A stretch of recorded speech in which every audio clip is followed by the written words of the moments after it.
रात गहरी हो चुकी थी। गांव की गलियों में सन्नाटा पसरा था।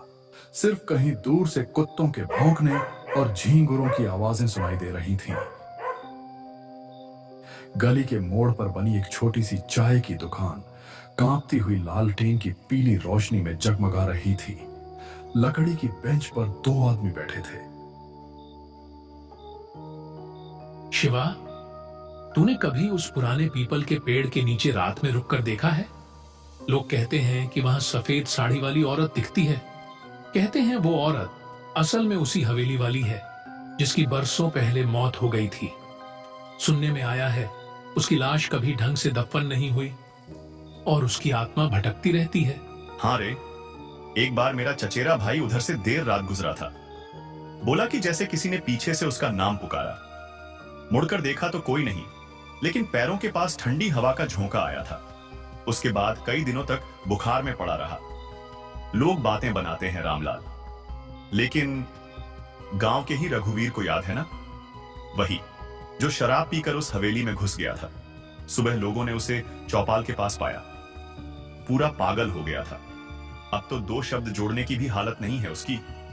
तो क्या तू मानता है कि भूत प्रेत सच में होते हैं? न मानूं तो क्या। आधी रात को गांव के बाहर वाले कुएं पर मत जाना। पता नहीं कौन सी परछाइयां खड़ी रहती हैं वहां। कई लोगों ने देखा है, औरत के रोने और बच्चे के हंसने की आवाजें एक साथ आती हैं। चाय की भाप और धुंधली रोशनी के बीच उनकी बातचीत लगातार गहराती जा रही थी। तभी अचानक कदमों की आहट सुनाई दी। दोनों सहमकर इधर उधर देखने लगे।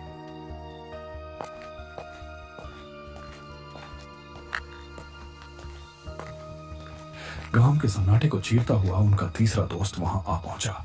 उसका चेहरा थका और बुझा हुआ था, मानो किसी अनजानी यात्रा से लौटा हो। वह पास आकर बैठ गया। कुछ देर का सन्नाटा छाया रहा। अरे तू आ गया, चल अब माहौल बनेगा। तू ही हमें कोई डरावनी कहानी सुना दे। तू तो हमेशा ऐसी कहानियां सुनाता है कि नींद उड़ जाती है। ठीक है, लेकिन ये कहानी मेरी अपनी नहीं है। ये मेरे एक दोस्त के साथ घटी थी और उसने मुझे सब कुछ वैसे ही बताया था। सच में? क्या हुआ था उसके साथ? वो कहता है एक रात वो अकेला घर लौट रहा था। रास्ता सुनसान था, चारों तरफ सिर्फ अंधेरा और ठंडी हवा चल रही थी। तभी अचानक उसे लगा कि कोई पीछे पीछे चल रहा है। फिर धीरे धीरे उसने अपनी पुरानी आदत दोहराई, डरावनी कहानियां सुनाने की। उसकी आवाज धीमी थी, पर हर शब्द माहौल को और बोझिल कर रहा था। उत्तर प्रदेश की घनी जंगलों से घिरा एक गांव है। नाम है भैरवपुर। दिन के उजाले में तो यह गांव किसी साधारण बस्ती जैसा लगता है। खेतों में काम करते किसान, चौपाल पर बैठे बुजुर्ग और कच्ची गलियों में दौड़ते बच्चे। लेकिन रात होते ही भैरवपुर की पहचान बदल जाती है। गांव पर एक सन्नाटा छा जाता है, जैसे हवा तक अपनी रफ्तार रोक लेती हो। लोग दरवाजे खिड़कियां मजबूती से बंद कर लेते हैं, क्योंकि उन्हें पता है इस गांव की रातें किसी और ही दुनिया से ताल्लुक रखती हैं। कहते हैं बरसों पहले इस गांव में एक ऐसी घटना हुई थी जिसका जिक्र आज भी फुसफुसाकर किया जाता है। उस घटना के बाद से भैरवपुर की हवाओं में एक साया बस गया। कुत्तों का एक साथ रो पड़ना, पुराने पीपल के पेड़ से आती कराहटें और उस सूखे कुएं के पास सुनी जाने वाली औरत की चीखें। ये सब किसी भ्रम का हिस्सा नहीं, बल्कि इस गांव की सच्चाई है।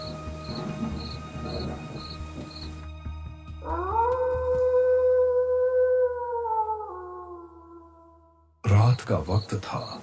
लगभग 10:30 बज रहे थे।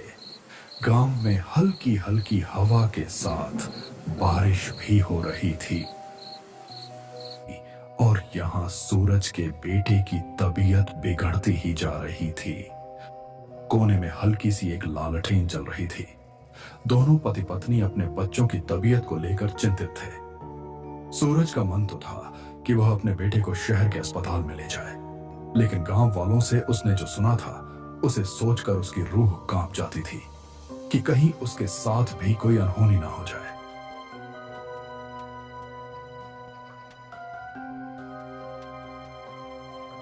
सुनिए जी, बाबू की हालत बिगड़ती जा रही है। कुछ कीजिए, वरना देर हो जाएगी। हाँ, अब और रुकना ठीक नहीं। मैं बाबू को लेकर साइकिल से ही शहर के अस्पताल निकलता हूँ। अकेले? रात का वक्त है जी, रास्ता सुनसान है, मुझे बहुत डर लग रहा है। डर मुझे भी है, पर बाबू की जान से बढ़कर कुछ नहीं। चाहे रास्ता कैसा भी हो, मैं उसे शहर जरूर ले जाऊंगा। हिम्मत रखना। तुम घर पर बाबू की माँ बनकर दुआ करना। मैं बाबू का बाप बनकर हिम्मत दिखाऊंगा। भरोसा रखना, मैं बाबू को ठीक करके ही वापस लाऊंगा।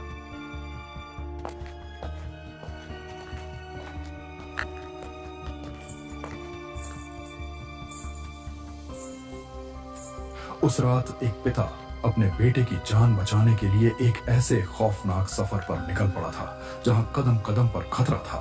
इस गहरे अंधेरे के बीच साइकिल चला रहे सूरज के मन में डर बढ़ता जा रहा था। इस डर का कारण था शहर की तरफ जाने वाला यह इकलौता रास्ता। बारिश अब और तेज हो चुकी थी। बूंदें सूरज के चेहरे पर पड़कर जैसे उसे बार बार चेतावनी दे रही थी, लेकिन उसके पास ठहरने का वक्त नहीं था। बेटे की सांसें भारी हो रही थीं।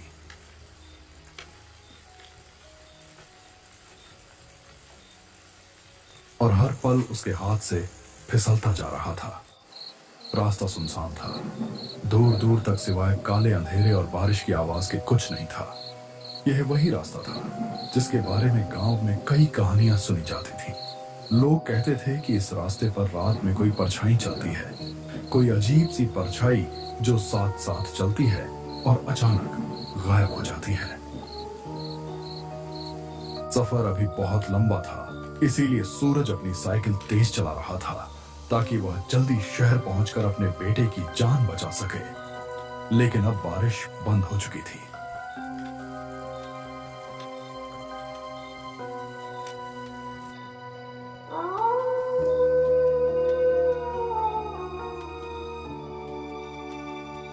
थोड़ी दूर आगे जाने पर सूरज को रास्ते में एक औरत बैठी हुई दिखाई दी। सूरज को यह देखकर बहुत आश्चर्य हुआ कि उसे रास्ते पर इतनी रात को कोई क्यों बैठा है। बेटा जरा रुक जा, ये टोकरी भारी है, मेरे बूढ़े हाथ कांपते हैं, उठा नहीं पा रही। अम्मा, मेरा बाबू बीमार है, मुझे जल्दी शहर पहुंचना है, वरना उसकी हालत और बिगड़ जाएगी। माफ करना अम्मा, अभी मेरे पास जरा भी वक्त नहीं है। अरे तू तो नेक लड़का लगता है, मेरी मदद कर दे बेटा, तेरे सिर पे दुआ रहेगी। ठीक है, आप अकेली हैं इतनी रात को। अच्छा बताइए कहाँ रखना है टोकरी, मैं उठा देता हूँ। सूरज टोकरी उठाने की कोशिश कर ही रहा था, तभी उसने देखा कि वहां तो कोई है ही नहीं। उसका दिल जोर जोर से धड़कने लगा। हे भगवान, ये मैंने क्या देखा? अभी तो यहीं खड़ी थी अम्मा, फिर अचानक कहां गई? नहीं नहीं, ये जगह ठीक नहीं है। डर और बेचैनी उसके चेहरे पर साफ झलक रही थी। वह तेजी से साइकिल पर चढ़ा और अंधेरे रास्ते में भागने लगा, लेकिन किस्मत जैसे उसका साथ छोड़ चुकी थी। मुझे यहां से निकलना होगा, बाबू की हालत और बिगड़ रही है, जल्दी शहर पहुंचना है।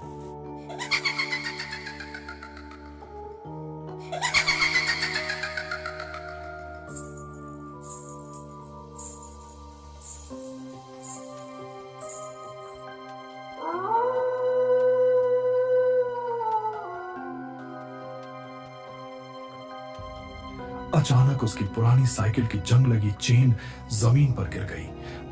हे राम, ये क्या हो गया? अभी इस वक्त ही चेन गिरनी थी क्या? अगर मैं यहीं रुक गया तो पता नहीं क्या हो जाएगा। नहीं, मुझे किसी तरह चेन चढ़ानी ही होगी। और सूरज घबराहट में झुककर चेन चढ़ाने ही वाला था कि तभी उसकी रगों में खून जम गया।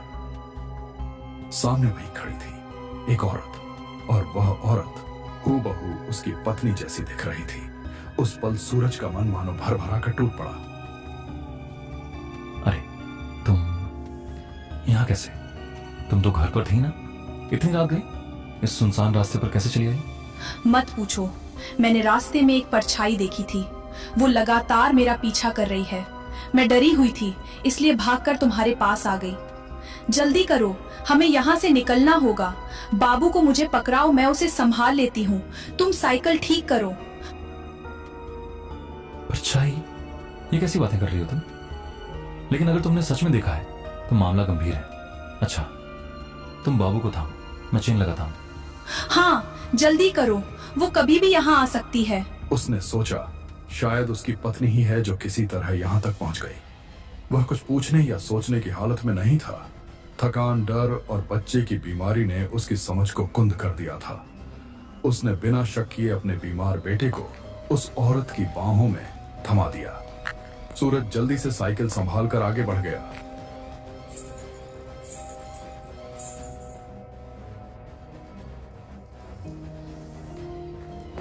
लेकिन कुछ ही दूरी तय करने के बाद उसके मन में अचानक अजीब सा खटका हुआ। उसने कांपते हुए पीछे मुड़कर देखा और यह नजारा उसकी रूह तक को चीर गया।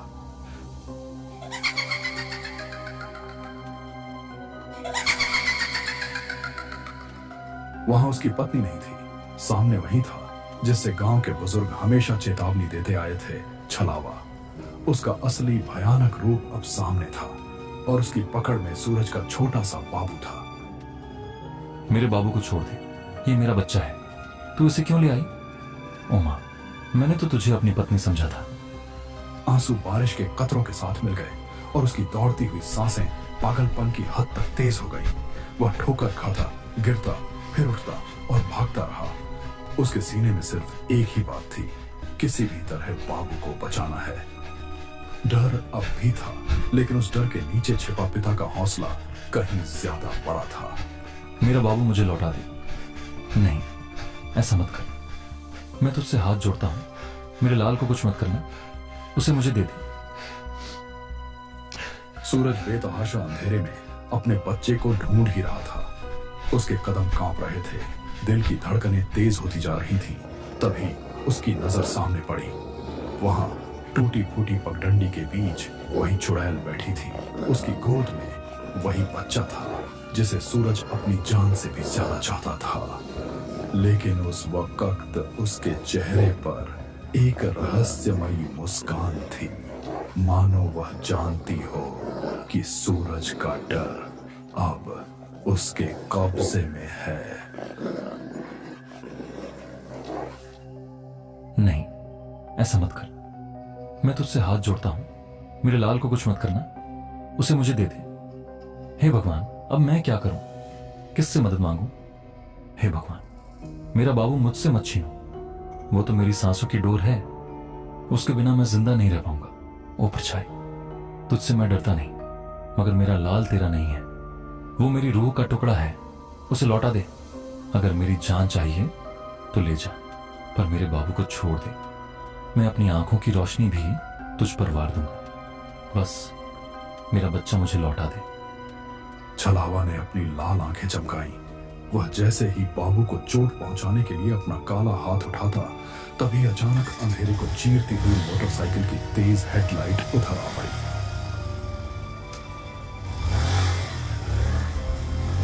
हेडलाइट की चमक और इंजन की गड़गड़ाहट ने माहौल बदल दिया।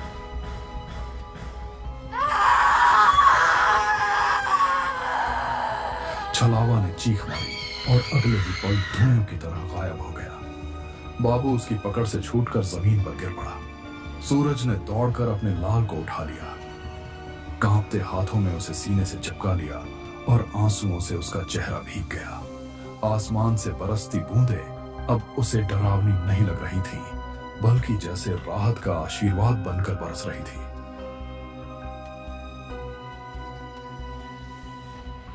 अरे सूरज, ये तू यहाँ इस हालत में, और ये तेरी आंखें लाल क्यों हैं? भाई, तू सही समय पर आया, वरना मेरा बाबू, मेरा लाल मुझसे हमेशा के लिए छिन जाता। किसने छीना था? कौन था यहाँ? वो कोई औरत नहीं थी, वो तो छलावा था। उसी ने मेरी आंखों के सामने मेरी पत्नी का रूप बनाकर मुझे धोखा दिया और मेरे बाबू को लेकर भाग गया। भाई, मैं मर ही गया था डर से। ये तो तेरी बाइक की आवाज थी जिसने उसे भगा दिया, वरना मेरा सब कुछ खत्म हो जाता। छलावा? हे भगवान, मैं तो रास्ते में बस अंधेरे में कोई साया देख रहा था, तभी मैंने गाड़ी तेज कर दी। अच्छा हुआ जो मैं यही रुक गया। भाई, तूने आज मेरी जान नहीं बल्कि मेरी पूरी दुनिया बचा ली। तेरी ये मदद मैं जिंदगी भर नहीं भूल पाऊंगा। सूरज, घबरा मत, अब मैं हूं ना। देख, बाबू सुरक्षित है। हम दोनों उसे लेकर तुरंत शहर चलेंगे। तुझे अकेले नहीं छोड़ूंगा। उस अंधेरी रात में सूरज की यह कहानी गांव के दिल में हमेशा के लिए दर्ज